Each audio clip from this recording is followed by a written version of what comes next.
votre secrétaire général.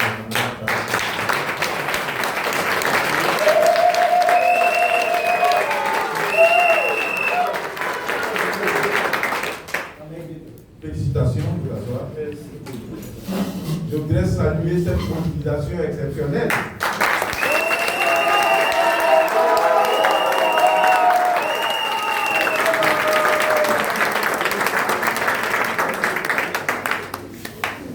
Merci camarades pour ce moment. Merci pour cette assemblée générale. Je sais que tu avais des appréhensions, des inquiétudes sur la capacité de mobilisation du syndicat. Et je pense que c'est nous qui avons eu peur. La salle est trop petite.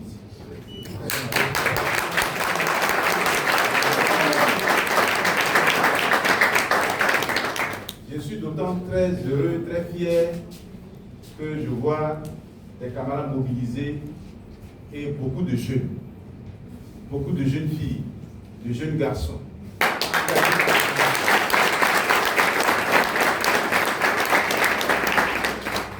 Oui, le mouvement syndical ivoirien a besoin d'être nourri par la jeunesse. Parce que le combat pour améliorer nos conditions de vie, de travail, est un combat intergénérationnel. Les aînés travaillent, ceux qui suivent font leur part et il faut de la relève. C'est pourquoi je voudrais saluer cette dynamique que je suis en train de voir avec un syndicat qui a été créé, je ne sais même pas si on a fait un an. Oui, un an maintenant, depuis le 15 avril, et c'est une très grande satisfaction parce que ce secteur-là était vraiment laissé un peu de côté. Et avec ce que vous avez commencé à faire, votre secteur d'activité ne sera plus autrement que de façon merveilleuse.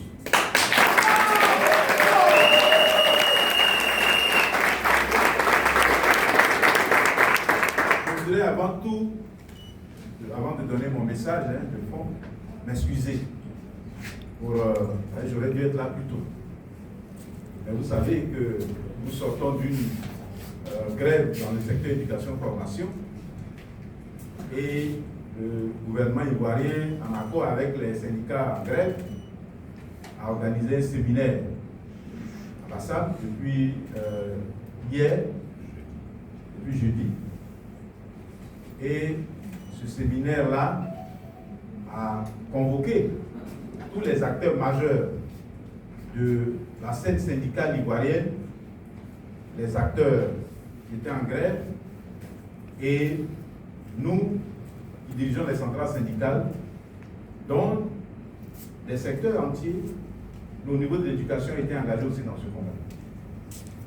Donc depuis hier, nous avons commencé les travaux pour trouver un consensus autour d'un chronogramme qui pourra s'achever par la mise en œuvre de l'objet principal de cette lutte, c'est-à-dire l'octroi d'une prime d'incitation aux fonctionnaires enseignants et par-delà eux, à tous les fonctionnaires ivoiriens.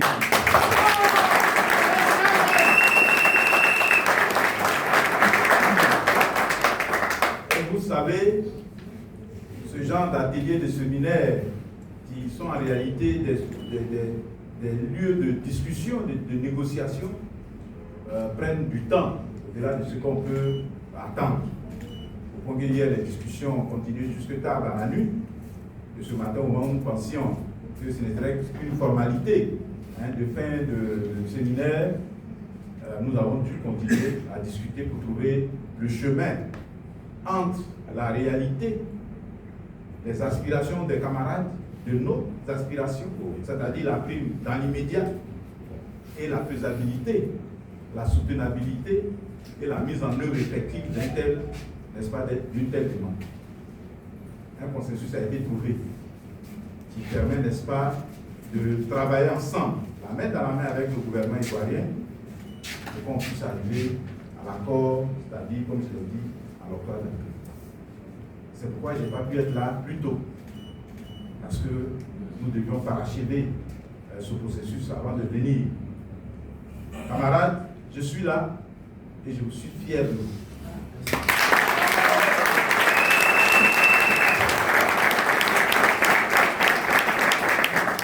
Que dans votre secteur d'activité, il y a beaucoup d'injustice. Dans votre secteur d'activité, il y a beaucoup de risques. Dans votre secteur d'activité, les salaires n'atteignent pas toujours le niveau qu'on aurait souhaité. Vous êtes sous-payés. Dans votre secteur d'activité, parfois, les minima catégoriels ne sont pas respectés, le SMIC même n'est pas respecté. La protection sociale n'existe même pas. Non, même pas. Alors que vous travaillez sur une matière inflammable, une matière volatile, une matière dangereuse pour votre santé. C'est pourquoi la plateforme nationale, la Confédération syndicale, plateforme nationale, a décidé d'être à vos côtés en aidant à la mise en place de ce syndicat.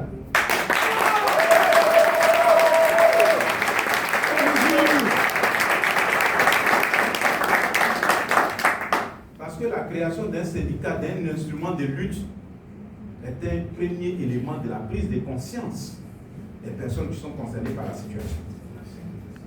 Aucune lutte ne se mène par procuration. Personne ne mènera votre lutte à votre place. Et quand il est venu me voir, je lui ai dit la première chose à faire, qu'on crée un syndicat. Pour voir si les personnes dont tu parles sont intéressées par le changement de leurs conditions de travail et de vie. C'est par l'engagement, la mobilisation que nous allons réussir. C'est par votre engagement sans peur que nous allons réussir. Parce que le syndicalisme est risqué aussi. Et je sais que dans le secteur privé, cela fait que les camarades ont peur de s'afficher et de s'engager. Or, qui ne risque rien n'a rien.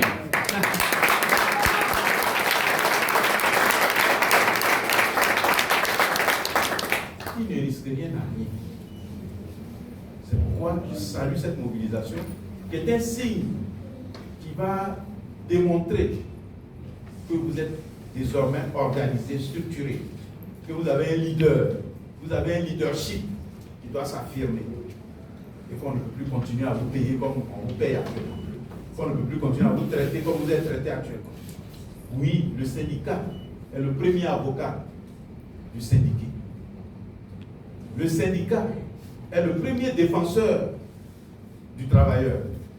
Si vous n'êtes pas syndiqué, vous êtes un mouton sans propriétaire. Qu'on peut coincer dans un coin du village et en faire un peu sous.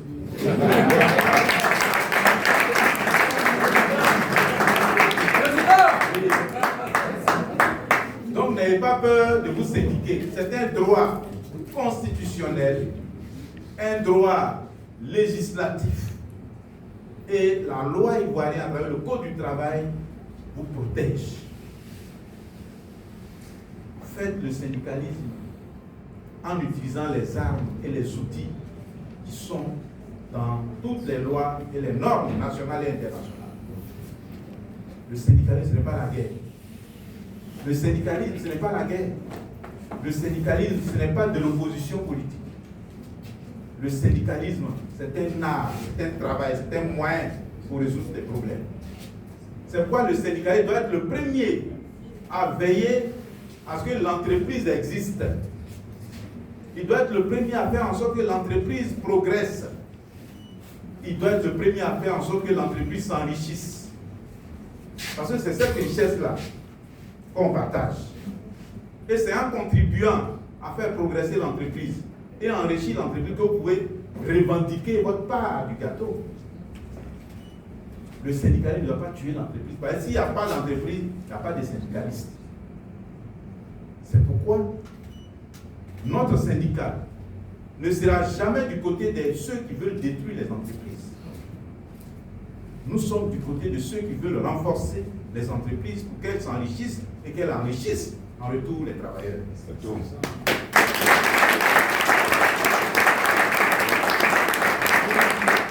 Vous arrivez, la négociation est là, redoutable. Oui, la négociation peut être lente. Parfois, traîner en longueur. Mais avec la négociation, on est sûr d'arriver au résultat sans pied cassé, sans bras cassés, sans perte d'emploi, sans sanction. Ce n'est pas de la peur. Mais quand tu n'es pas fort, il faut être fin. C'est ça. Parce que l'entreprise, l'employé est toujours plus fort. Il a tous les moyens à sa disposition pour agir. Et dans ce dispositif, le syndicaliste doit trouver son chemin pour régler ses problèmes.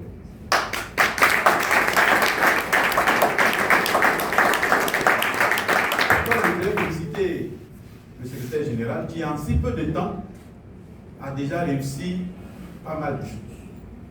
À préserver des emplois, à avoir quelques améliorations salariales et aussi à consolider, à préserver, n'est-ce pas, les acquis sociaux, la protection sociale. Il faut soutenir votre secrétaire général.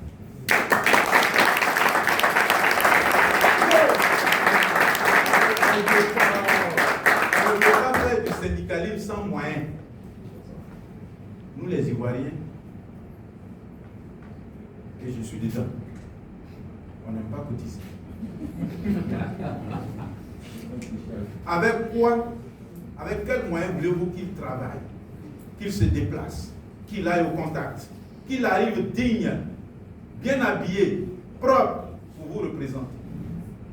Vous voulez qu'il arrive avec une serviette pour la sueur dégoulinante de son visage pour qu'on dise que c'est un syndicaliste? C'est ça. C'est ça le syndicalisme. Non. Allons en Europe, voyageons dans les forats. Vous verrez bien que les syndicalistes sont bien présentables, correctement habillés, s'exprimant correctement, soutenant des thèses bien articulées, bien argumentées. Il faut se former. Mais c'est les moyens qui lui permettront d'être dignes et d'être incorruptibles. Parce qu'avec une telle mobilisation, cette capacité, les gens peuvent lui dire, viens, tiens, il faut nous laisser, ne faire rien. Ce serait facile. Mais si vous l'abandonnez seul, avec son sac, sans moyens, alors vous aurez créé vous-même les conditions de la destruction de votre instrument de lutte. Je vous exhorte donc, camarades, à être solidaires.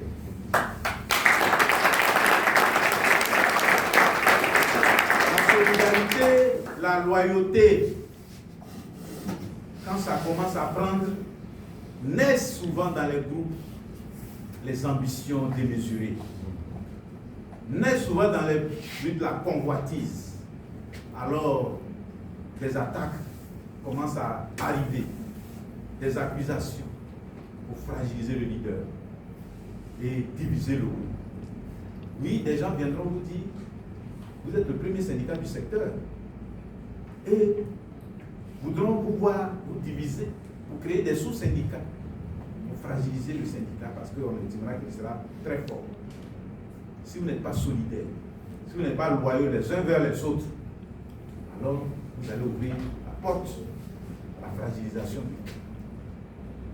Mais pour que cela soit, j'invite également le secrétaire général à faire preuve de transparence dans la gestion de son groupe.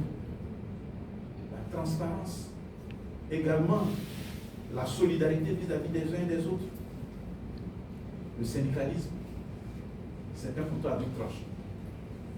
Mal manipulé, ce couteau peut se transformer, n'est-ce pas, en une arme d'État contre soi-même.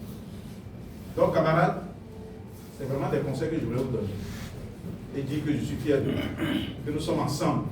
Parce que votre centrale, aussi jeune soit-elle, a fait beaucoup déjà dans le secteur public.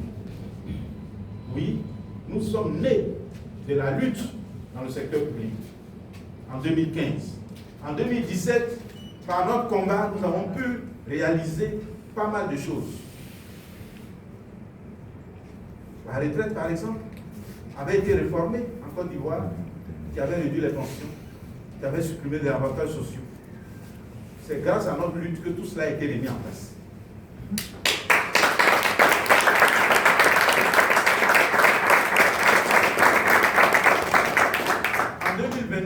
récemment, nous avons négocié avec le gouvernement et au-delà de tout ce qu'on a eu, grâce à notre combat, nous avons pu instituer dans notre pays ce que nous on appelle le 13e mois pour les fonctionnaires, ce qui n'existait pas. Les fonctionnaires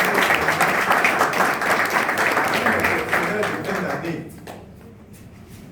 camarades, c'est un instrument important, la plateforme nationale. Et depuis 2019, nous sommes devenus centrale syndicale avec les papiers et l'arrêté que l'État nous a donné. Nous avons décidé d'ouvrir notre lutte au secteur privé. Et depuis ce temps, nous sommes présents dans le secteur agro-industriel, nous sommes présents dans le port, les ports de pêche, nous sommes dans la pêche industrielle, nous sommes dans la sécurité privée, etc. Et nous sommes dans la brasserie et nous faisons notre chemin petit à petit. Et vous venez de nous ouvrir la brèche que nous entrions dans le pétrole et l'énergie.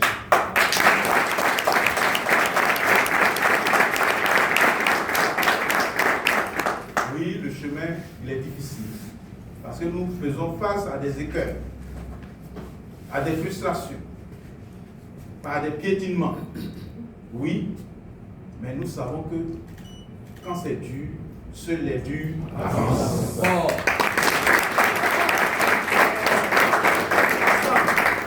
À votre rapport, l'État reconnaîtra la plateforme entièrement, pour qu'elle soit dans son droit, dans son statut de centrale syndicale.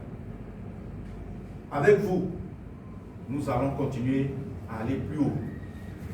C'est pourquoi, pour terminer mon propos, je voudrais vous inviter, aussi nombreux que vous êtes, au défilé du 1er mai 2025.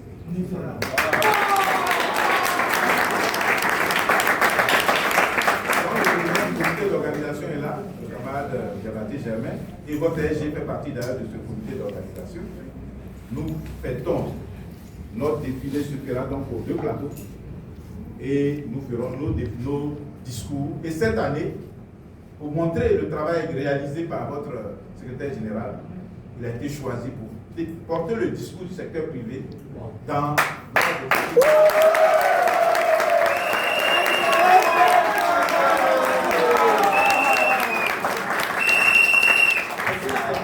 c'est sur ces mots d'espoir que je voudrais vous dire merci, vous saluer, vous féliciter et demander à Dieu Tout-Puissant de bénir le syndicat.